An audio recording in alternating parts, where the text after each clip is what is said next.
प्रधानमंत्री मोदी इस मौके पर बीजेपी कार्यकर्ताओं को चेताते हुए भी नजर आए।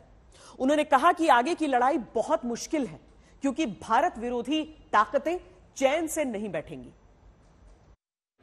हमारी ये लड़ाई आसान नहीं है। भाजपा को डगर डगर पर भ्रष्टाचार से लड़ना है। भाजपा को डगर डगर पर भाई भतीजावाद से लड़ना है। भाजपा को डगर डगर पर संप्रदायवाद से लड़ना है। भाजपा को डगर डगर पर जातिवाद से लड़ना है। भाजपा को डगर डगर पर भारत विरोधी विदेशी ताकतों और उनके इकोसिस्टम से लड़ना है, क्योंकि यही वो चुनौतियां हैं जिन्होंने देश का बहुत बड़ा नुकसान किया है। हमें आजादी के अमृत काल में राष्ट्र की सेवा करने का, राष्ट्र निर्माण करने का अवसर मिला है। हम भारतीयों ने मिलकर 2047 तक, जब आजादी के 100 साल मनाएंगे, तब तक विकसित भारत का लक्ष्य रखा है। आजादी के अमृत महोत्सव से लेकर आजादी के 100 वर्ष तक देश की इस यात्रा में प्रत्येक भाजपा कार्यकर्ता को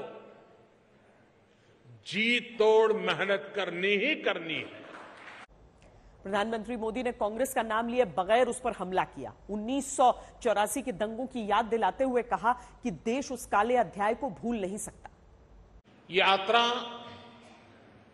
एक अनथक और अनवरत यात्रा है। ये यात्रा परिश्रम की पराकाष्ठा की यात्रा है।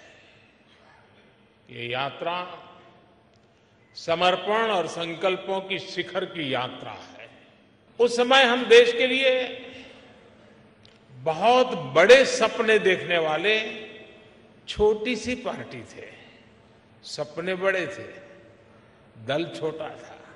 हम तो वो दल है जिसने इमरजेंसी के दौरान लोकतंत्र की रक्षा के लिए खुद अपने दल को ही देश हित में आहूत करने पर हमने हिम्मत के साथ कदम उठाया। फिर सन 84 में जो हुआ, देश कभी भी उस काले पृष्ठ को भूल नहीं सकती है। और उसके बाद जो चुनाव हुआ, कांग्रेस को ऐतिहासिक बहुमत मिला था और उस आंधी में हम भी लगभग पूरी तरह से खत्म हो गए थे, लेकिन हम हताश नहीं हुए।